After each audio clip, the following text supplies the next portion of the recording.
So today's going to be interesting. We're about to head out to get the wood to rebuild the office, basically. Jen's in charge of this. I'm just basically the recipient of whatever happens. So we'll see how it goes.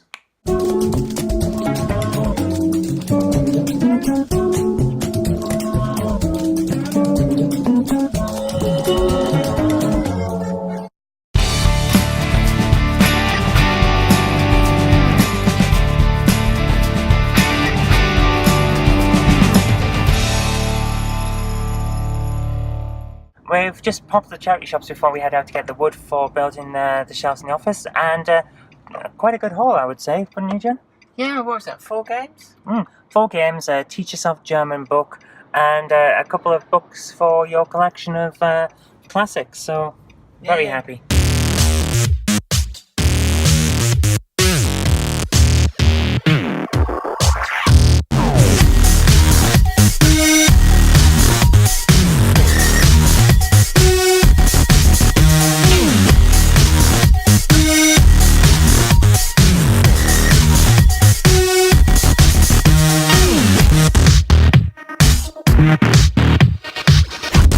So what is it that you bought today? Yeah. It's just a model railway wagon.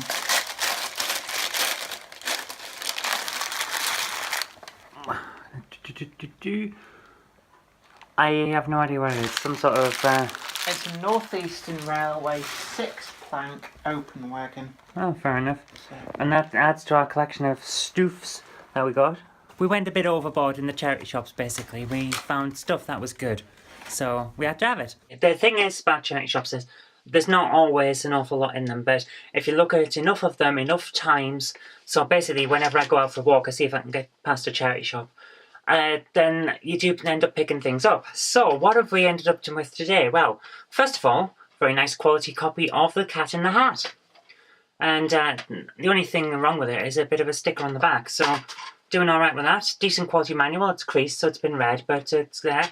And the disc, a few scratches, but I think it'll load, so we're going to give that a try later on. Then next up we have Incredibles, again, very good quality case, not a mark on it, which finishes off the Incredibles set because we have the Underman from the same store actually, funnily enough.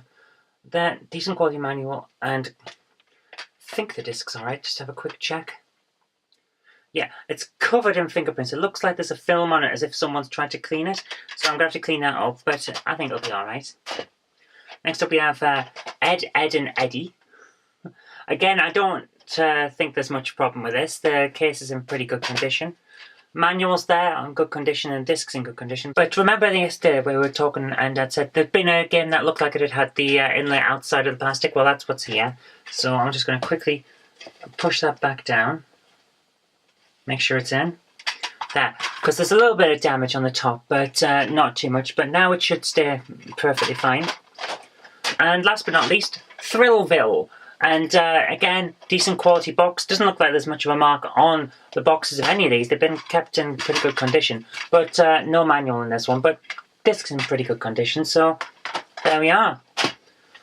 Another 4 for the collection. And this is what I was saying to people online. There was one guy yesterday commenting on a Facebook group saying, there's never anything worth picking up in Bolton. To which I replied, there's always something worth picking up in Bolton. It tends to end up in my house. I go out and have a look in charity shops every day as part of my exercise regime to have a walk out, try and lose weight. The way I do it is to get motivation. I give myself a goal of going somewhere. Basically, I have a destination I'm walking to, whether it's the shop to pick up something that we need from the supermarket, or for walking to a certain area because I know there's a few charity shops just to have a look. And that's how I do it. I end up passing different charity shops every day, and that way normally you can pick up 1 or 2, and that's how I've turned 25 games in a PS2 collection into almost 500 in 6 months. That's how you do it. Well, that and the time that I bought about 50 games that were about 5 to 10 pence each from CEX. I've done that a couple of times, which is one of the reasons why they've changed their policies now. I think myself and a few other collectors were taking the piss somewhat, because it's a flat fee of £2.50 for them to post things to you, but it comes from all over the country. So when you're doing stuff like buying 55 pence games and only paying £2.50 for postage and they're coming from everywhere, they're losing money on sending you that stuff. But that was the option that they were given, and we took advantage of it.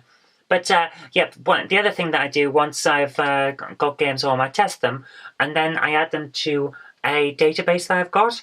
Well, it's a database, a spreadsheet, which I also have access to on my phone. And that allows me to find out whether I already got a game when I'm out and about, which is useful for not getting duplicates. If you're going to collect and you're serious about collecting, make sure you've got a list of your titles available somewhere, even if it's just printed out and kept in your pocket.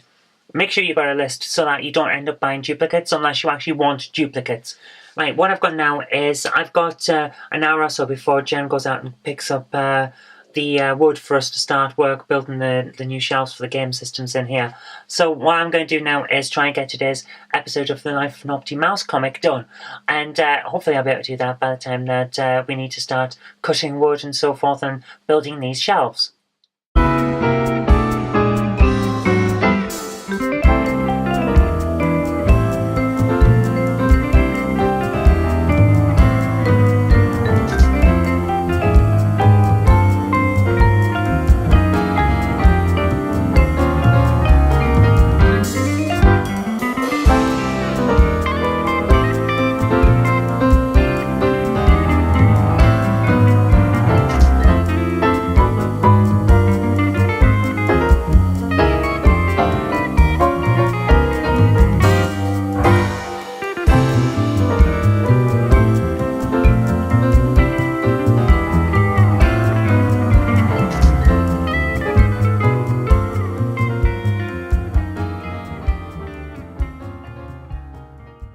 Professor Jennykins, mistress of the DIY, please explain for the camera what we're doing. We're building a set of shelves to take PS2 games. It's all going to go on the wall. And basically I drew up a plan and took it to the wood yard. I got some 8x4 sheets of plywood, because everything comes in 8x4 when you're building stuff. And I've had them all cut so that we've got like an IKEA flat pack, but without the fun of instructions. And we've now got to kind of screw it all together. So this is the start. The hard bit of actually starting is now done. We're committed. We've got a room full of bits. I'm just going to try and fit it all together. These are the shelf dividers. Now, again, the woodyard made a bit of a hash, and instead of cutting them to my exact requirements, which was 199.2 millimeters tall, they managed to cut them at 192 millimeters. Yeah, they'll work. That'll fit, excellent.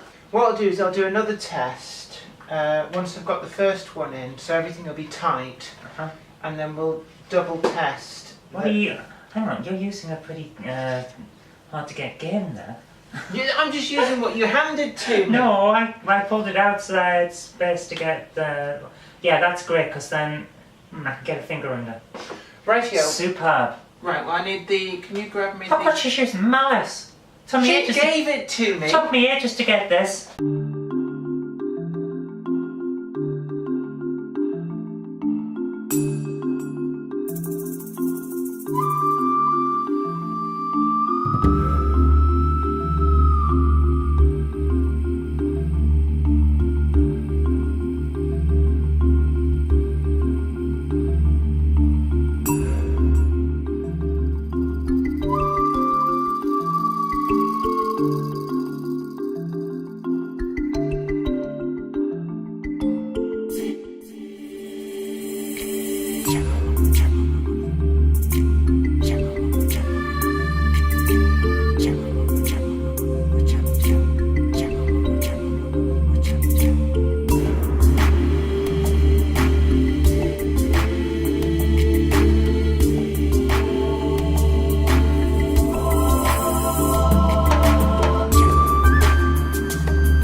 what we're having now is a quick break because I think we need something to eat before we move on.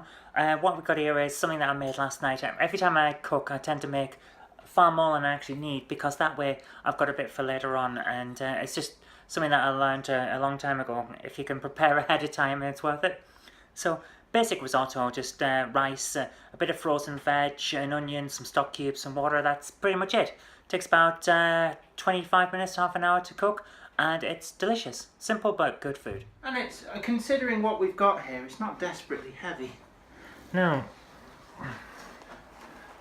There we are. That's going to be the first of 2 gaming shelves.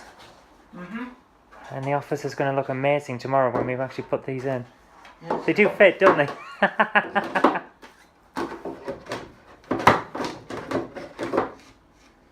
Wow, and they all fit. Excellent. And as you can see, they stick out a bit, so the shelves you won't really see much of the shelves. The unit itself won't dominate. Yeah, the main feature is going to be these, and you'll end up with room that you put your finger in to sort of top and bottom slide one out. Brilliant. Dressed in my old stuff. A t-shirt that doesn't even fit anymore because it shrank in the wash. Jeans that have got holes in them. So we're ready in case any damage comes to us for dealing with this. So let me get on with it then, babe. You can have a rest and I'll do my artisticness. Yeah, see, don't say I never help you. And don't worry about the brush streaks because they'll sort of disappear. Anyway, you can have to This is just a trick of wood, basically. Kind of, yeah.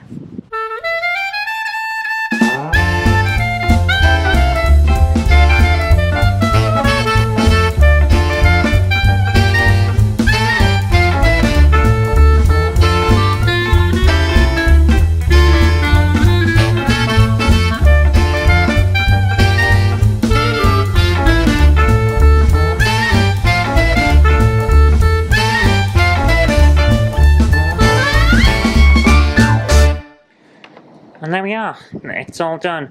Painted up. Now it's just got to dry while we make the other one. Jenna's actually made a fair effort on getting a lot of this done while I've actually been varnishing. So that's quite an achievement. Thank you very much, Jen.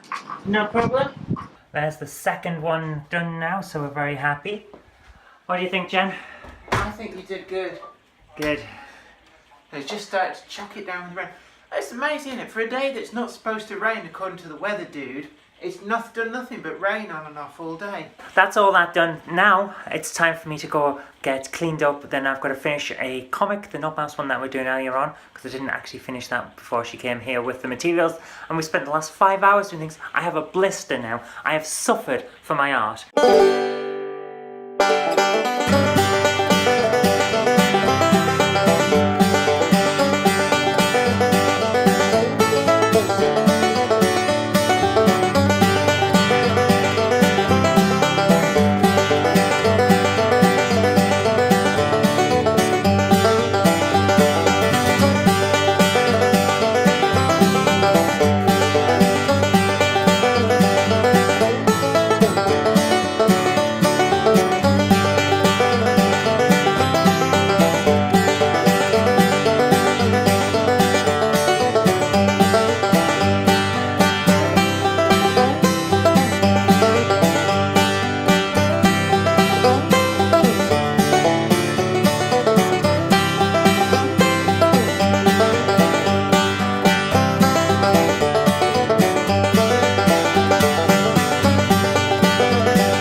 Right, we're off out because it may be dark, but we need to catch Pokemon.